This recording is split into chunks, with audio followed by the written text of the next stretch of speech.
Antes de começar, inscreva-se neste canal para receber palavras de paz, conforto e espiritualidade. Ative as notificações e permita-se um momento de tranquilidade. Agora, feche os olhos, respire fundo e permita que essas palavras toquem sua alma. Primeiro livro de Samuel. Quando Deus ergue profetas e derruba reis. Nos dias em que os juízes ainda governavam Israel, quando não havia rei e cada homem fazia o que era reto aos seus próprios olhos, vivia nas montanhas de Efraim um homem, temente a Deus, chamado Eucana. Ele era levita de linhagem nobre e tinha 2 esposas, conforme era costume naquele tempo. Penina, a primeira, lhe dera filhos e filhas. Ana, a segunda, era amada profundamente por Eucana, mas era estéril. Todos os anos, Eucana subia com sua família à cidade sagrada de Siló para adorar o Senhor dos Exércitos e oferecer sacrifícios. Ali os filhos do sacerdote Eli, Hofni e Finéias ministravam como sacerdotes. Eucana dava porções especiais a Ana, mesmo sem filhos, mas a rivalidade com Penina era cruel. Penina a provocava duramente, ferindo-lhe o coração, zombando de sua esterilidade. Certa vez Ana, tomada de profunda angústia, subiu ao templo em Siló e orou ao Senhor com lágrimas. Seu clamor foi tão intenso que, embora orasse em silêncio, movia os lábios com fervor. Ela fez um voto sagrado. Senhor dos exércitos, se atentares para a aflição de tua serva e me deres um filho varão, eu o consagrarei a ti por todos os dias de sua vida, e navalha não passará sobre a sua cabeça. O velho sacerdote Eli, ao vê-la, pensou que ela estivesse embriagada. Mas Ana explicou que seu coração estava aflito e que apenas despejava a alma diante do Senhor. Tocando, pelo testemunho da mulher, Eli a abençoou, dizendo: vai em paz e o Deus de Israel conceda o teu pedido. E o Senhor se lembrou de Ana. Ela concebeu e deu à luz um filho. Chamou-o de Samuel, que significa ouvido por Deus, pois, como disse, do Senhor o pedi.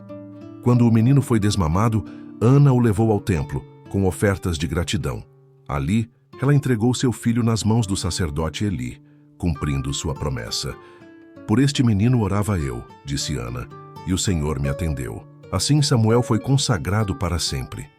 A criança crescia diante de Deus e dos homens, servindo fielmente no tabernáculo. Eli, agora idoso, via com ternura aquele menino enquanto enfrentava o peso dos pecados de seus próprios filhos, Hofni e Finéias, que cometiam abusos e blasfêmias diante do altar. Eles roubavam das ofertas do povo e se deitavam com mulheres à entrada do santuário.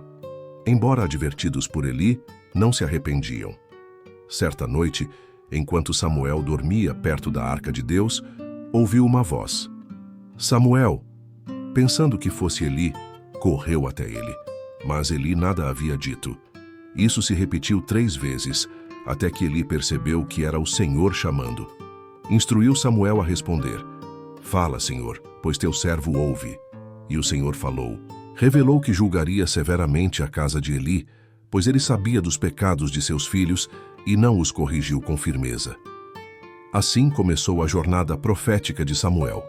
À medida que crescia, o Senhor estava com ele, e todo o Israel, de Dan até Berseba, reconhecia que Samuel era profeta do Senhor. Algum tempo depois, os filisteus guerrearam contra Israel. Na esperança de obter vitória, os israelitas trouxeram a Arca da Aliança ao campo de batalha, como se a presença física da arca fosse garantia do favor divino. Mas Deus não se deixa manipular. Israel foi derrotado, os filhos de Eli morreram e a arca foi capturada. Quando Eli soube que a arca havia sido tomada e que seus filhos estavam mortos, caiu da cadeira, quebrou o pescoço e morreu. Sua nora, esposa de Finéias, ao ouvir a notícia, entrou em trabalho de parto e deu à luz um filho. Chamou-o Icabô, dizendo: foi-se a glória de Israel. A arca foi levada a Asdod, cidade dos filisteus, e colocada no templo do deus Dagom.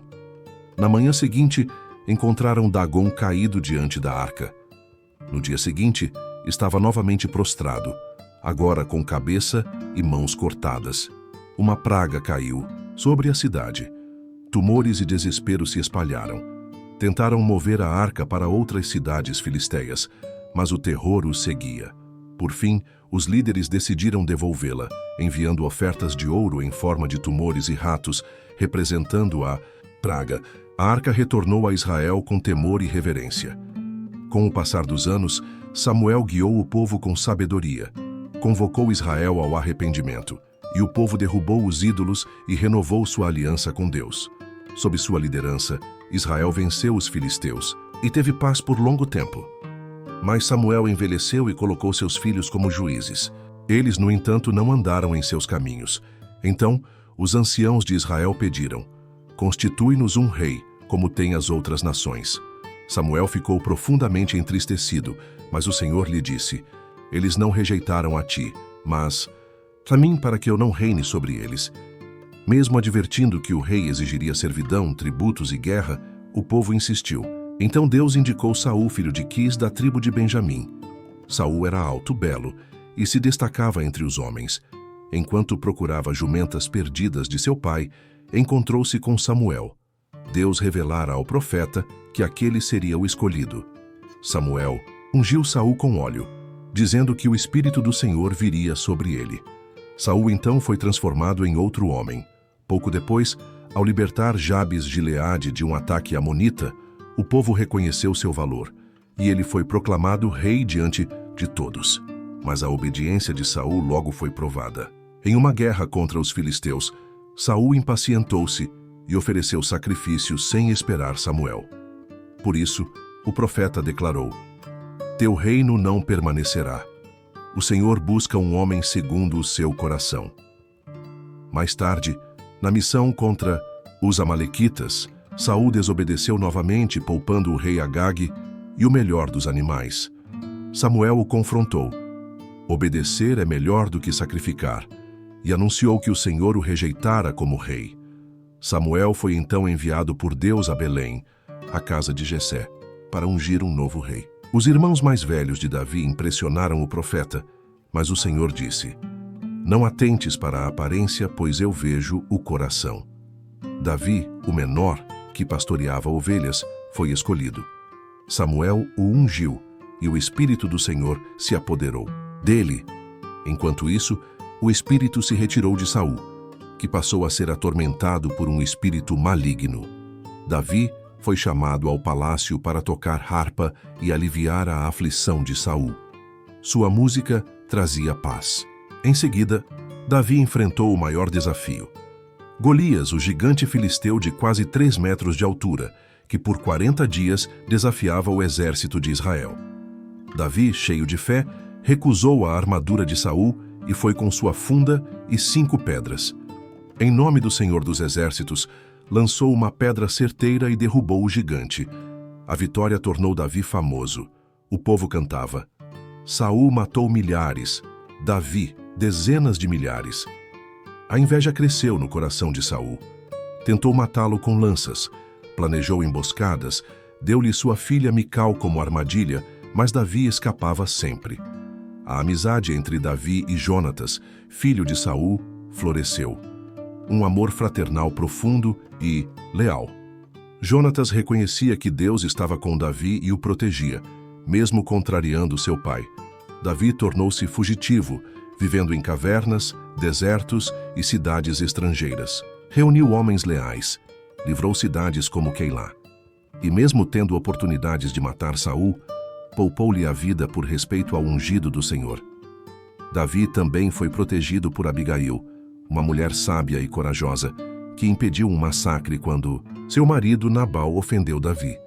Quando Nabal morreu, Abigail tornou-se esposa de Davi. Saul, em desespero espiritual, buscou uma feiticeira em Endor. Pediu que evocasse o espírito de Samuel, que apareceu e anunciou: amanhã estarás comigo.